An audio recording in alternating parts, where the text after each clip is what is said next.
Mike Steger, the Vice President of Marketing and Communications at the TELUS World of Science, joins us this afternoon.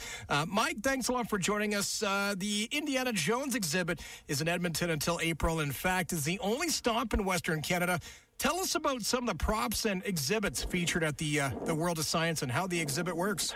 Thanks, Jeremy. Yeah, it's a fantastic world-class exhibit. We're very honored to have it here in Edmonton, and we are the only stop in Western Canada. The exhibit's only made a couple stops around the world, and these are the actual props from all four of the Indiana Jones films. So if you're like me and you grew up watching these films on the big screen, it's really sort of cool to get up close to the Ark or the Holy Grail. And these are iconic Hollywood artifacts that, millions of people around the world have seen. And they're here in Edmonton. And the cool part of the exhibit is it's not just a bunch of props and costumes in the room. I like the props and costumes. They're neat. But there's a couple other features that really make the exhibit a lot of fun. And what they've done is there's another part of the exhibit which are real-world archaeological artifacts that are from the Penn Museum and National Geographic. So they show you, here's some real-world stuff, and here's how this influenced what the filmmakers did. So you can sort of see fiction and fact and how they work together. And then the way they combine these two is everybody in the exhibit, you get a little handheld tablet.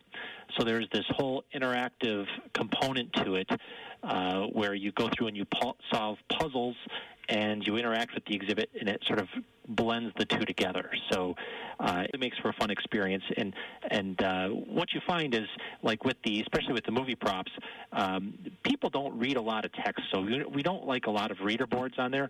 So a lot of the information is on the tablet. So there's videos, there's audio, there's interactive things that you do on the tablet that enhance the exhibit. There's even a audio introduction from Harrison Ford welcoming you to the exhibit. Yeah, exactly. Now, the famous Lucasfilms and X3 Productions built the set entirely. Roughly, Mike, how many pieces of the franchise are in the exhibit? So there's 100 pieces from Lucasfilm, and then there's 100 pieces from the Penn Museum and National Geographic. So there's 200 pieces total.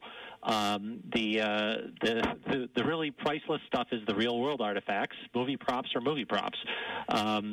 It's still cool to see, the hat and the whip and the Ark and stuff. Oh, yeah.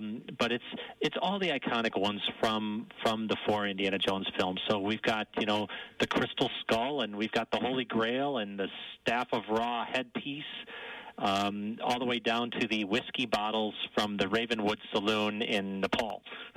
It is a very cool exhibit, and like we were saying earlier, it's very much family-friendly as well, kid-friendly. It is. Even what you find is a lot of the smaller kids, they may not have seen the films, or they see the films, but they're not as impactful as to some of us older people. The kids love the interactive and the puzzles. So the puzzles are designed to sort of blend the real-world artifacts and the Hollywood products, but also to teach you about archaeology and what makes pieces valuable and why archaeologists do what they do. So at the end of the day, it's a fun experience, and you are going to walk away learning something. My 9-year-old daughter and 11-year-old son, they came opening day, and then they had a PD day from school, and I brought them in here to work and said, okay, have at it, kids. They were in there for over 3 hours just doing the puzzles and interacting with the exhibit. They loved it. TELUS World of Science has had some amazing shows come in the past few years, but Mike, honestly, I think this is pretty much the coolest that I've seen anyway. Well, we've been very lucky. We have a solid business plan that really lets us compete. These exhibits typically don't come to markets the size of Edmonton. These, we had the Harry Potter exhibit last year at this time. That was in Tokyo before it came here, in Singapore, and now it's in Germany, in Berlin. I mean, and so when you look at where these go, and then you see Edmonton, we're sort of the outlier in that we're the smallest market that these exhibits go to. But part of it's what we can bring to the table in our business plan. We attract a lot of tourists, a lot of people from northern Alberta, BC, and Saskatchewan that come into this. This week, when you walk through the exhibit this week, you will see a lot of cowboy boots and hats with the rodeo in town. A lot of people are stopping by, and and it really helps because we get such a great turnout at these that allows us to attract more big feature exhibits. So we had the Star Wars exhibit, which is done by the same company that did the Indiana Jones here. Same two companies, Lucasfilm and X3 Productions. So there's a lot of similarities, and again, it's really sort of cool. I didn't grow up in Edmonton, so I think it's neat that here we're in Edmonton and we're seeing, a market this size bring in these exhibits that are normally in New York or Los Angeles. We bring them to Western Canada. And the Indy exhibit opened back in 2011 in the U.S. Where else has it been showcased? Well, it opened in Montreal, which is where X3 Productions is out of. It then went to Spain. It was in Valencia, Spain, and then it's been in Southern California in Santa Ana, which is just outside of L.A., and it was just in the Dallas-Fort Worth market, and then it came to Edmonton. So it's only made a few stops. And what's neat is the artifacts in the exhibit, the movie props as well as the Penn Museum.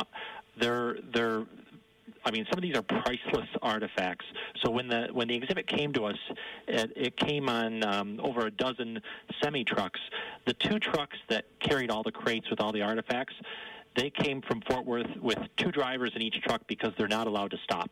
They're allowed to stop and get gas, and they're not allowed to overnight or do anything because of the value of the cargo.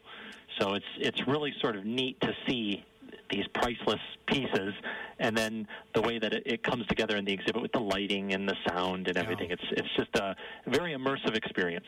Mike Steger from the TELUS World of Science joining us on the show this afternoon. We're talking about the Indiana Jones exhibit currently ongoing till, I believe, April 6th? It's here until April 6th, which is Easter weekend. So we opened it on Thanksgiving weekend, and we're closing it on Easter weekend. So it's open every day but Christmas. And what we have showing for the next couple weeks on weekends, we also have the rights to show the original Raiders of the Lost Ark on IMAX. Oh, nice. Which has people love. And I went and saw it. We did staff training, so we had our staff in and watched it because we had some staff here that had never seen the film. And to see the original Indiana Jones film on IMAX, I had a big smile on my face the whole way through it. I'm like, this is such a fun movie to watch. And to see it on IMAX, and then you go into the exhibit and you actually see the pieces used to make the film, because that film came out in 81, which was before a lot of the computer graphics. Yeah. So when you watch the film, you realize that the special effects in that are old school special effects. They didn't have the computers that they could do today. So it's sort of neat to watch and to see that era of movie magic. Mike, do you ever sit back and say, my God, I have the best job in the world? In fact, that's what I had to eat lunch at my desk today, and I'm like, well, you know what? I need to stretch my legs. I'll go walk through the exhibit because, you know what? How many people get to go do that? Exactly. So, absolutely. Check it out. It's the Indiana Jones exhibit at the TELUS World of Science. Mike Steger, I appreciate your time this afternoon. Thanks a lot, Jeremy.